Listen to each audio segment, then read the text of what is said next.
Hey y'all, Bill Quirk with the Defensive Training Group and ShootGTR. Out here to do the first in what's going to be a series of videos that talks about the equipment that I use, my everyday carry equipment, my rifles, my carbine, so on and so forth. And the genesis for this is a question that I get asked a lot in lessons and in classes is, well, what do I use and why do I use it? So we thought we'd do a series of videos to talk about that. And ultimately, I'm going to have some of my other instructors come up and do the same thing with their equipment, whether it's competition or everyday carry or whatever the case may be. So the first two videos that we're going to do today are going to deal with my primary carry guns, what I'm currently carrying and the holsters that I use to do that. And then the second video is going to deal with my everyday carry stuff beyond the gun. So first aid kit, trauma kit, tourniquet, all that kind of stuff. Later videos we'll talk about my carbine, my shotgun, the unconventional ways that I carry guns in certain circumstances with different clothing and different scenarios and what like that. So we'll get into that later. That's going to be further down the line.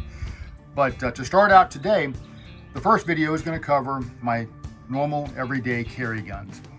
Now, for those of you that have been in my classes or in my lessons, you know that I'm a big proponent of, for me particularly, what I carry is what I teach with, is what I train with, which is what, in the limited times that I shoot competitions, what I compete with. So I don't want to have different guns, for the most part, for different circumstances. What I carry is what I use, and what I use is what I carry.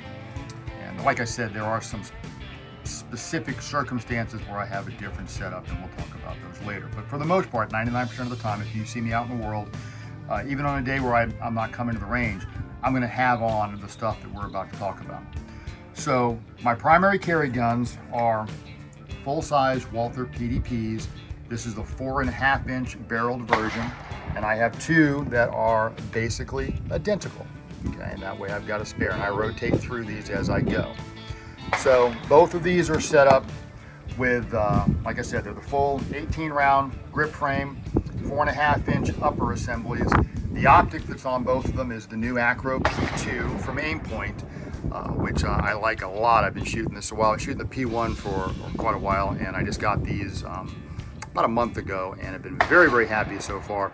The biggest difference is the battery life. These run 2032s and have a typical Aimpoint battery life measured in years. Both of the guns are running Walther brand backup iron sights. For anything I'm using for real, I do insist on having backup iron sights.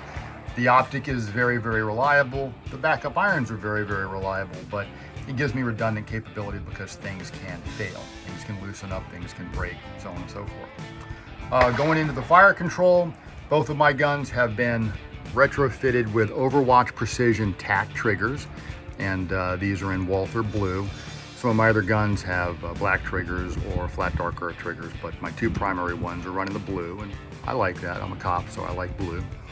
And then the weapon light that I've got on here is the Mod Light PL350, and both of the ones that I'm using on my pistols are set up with the PLH V2 heads, which are the good overall, all-around, good output in candela, but still good spill. So a good hot spot, but still good spill for that situational awareness that we need in a fighting light.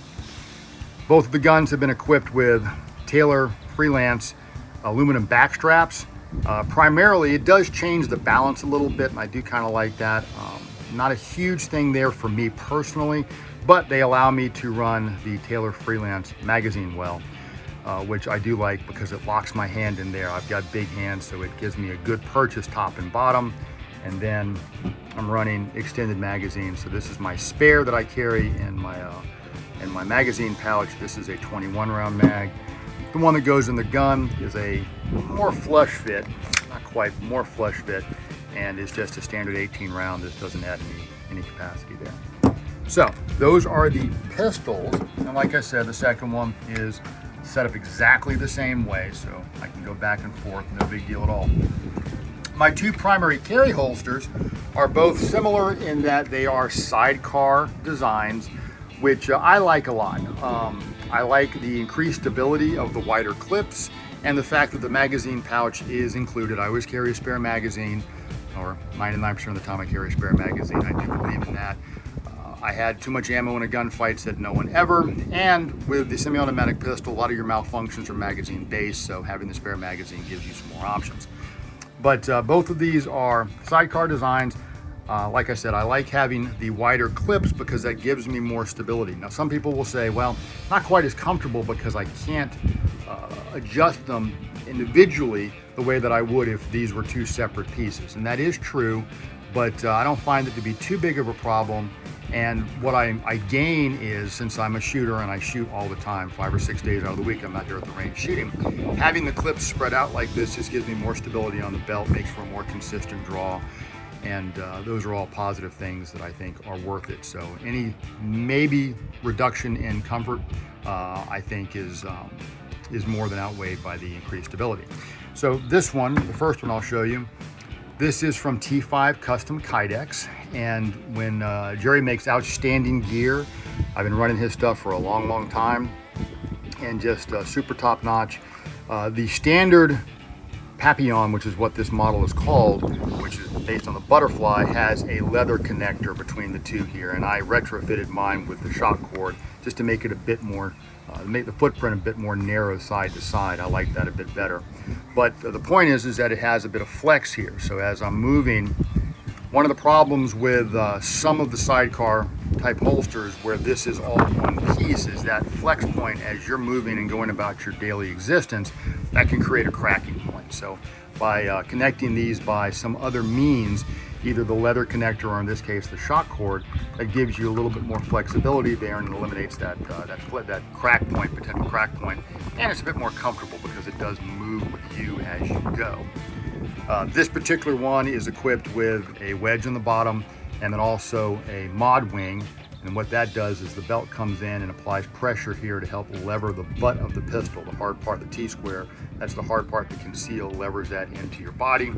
And then discrete carry concepts clips, which are these spring steel clips, very low profile, right up against the belt and very, very secure. This little tongue underneath here, if you can see that, locks underneath your belt, and these are not going to come off unless you want them to come off. The other holster that I regularly use, this is from Tier 1 Concealed. This is their MSP model, and that stands for Modern Samurai Project. This was co-designed with Scott Jablinski from MSP, and is built by Tier 1 Concealed. Again, this is a sidecar design. It's got the shock cord in the middle here to give you that flexibility. What makes this one kind of unique is this is not built for the gun. This particular one from T5, this is specific for a Walther PDP with the Mod Light PL350. This one is set up for a Mod Light PL350, but will take just about any pistol that's attached to said Mod Light PL350. So this one will accept my Walther, it'll accept my Glock duty pistol, my Glock 17 Gen 5 duty pistol.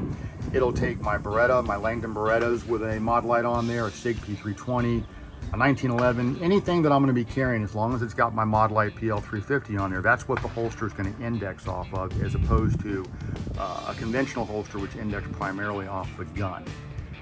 Magazine pouch has a little bit of flexibility. Got the shock cord here so I can run the different size magazines in there as well. Doesn't fit with a single stack 1911. They make one that is specific for single stack mags, but this will fit just about any double stack Glock, SIG, Beretta, the Walther, anything like that. Their standard clips and then their version of the wing, which again has the same function of getting the belt across there to cam that in order to increase the concealability by camming the butt into your body and eliminating some of that poke point with the T-square on the pistol. So these are my primary tools that I use every day. If you come into a class or take a lesson, this is almost always what I'm going to be running. Occasionally I'll run my Glock duty pistol just to maintain my familiarity and cross-confidence with that. But over the past year, I've really settled into the PDPs, and that's what I've been running almost exclusively. Again, other than my work stuff, my other work stuff. So that covers the everyday carry stuff. If you see me out in the world, like I said, on a day where I haven't gone to the range, this is most likely what I'm going to have on this in one of my PDPs. So that covers the big part of what we talk about, the weapon. The next video is going to talk about the other things that we sometimes forget to consider, but the other important components of an everyday carry system. So we're going to do that next. Until then, y'all stay safe.